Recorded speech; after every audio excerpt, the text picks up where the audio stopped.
Personalpronomen im steirischen Dialekt, Nominativ.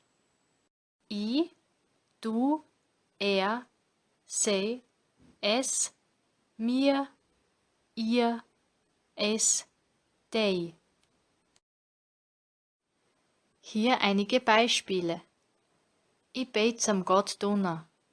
Ich bete zu Gott Donar. Du bist ein gescheiter Bur. Du bist ein kluger Junge.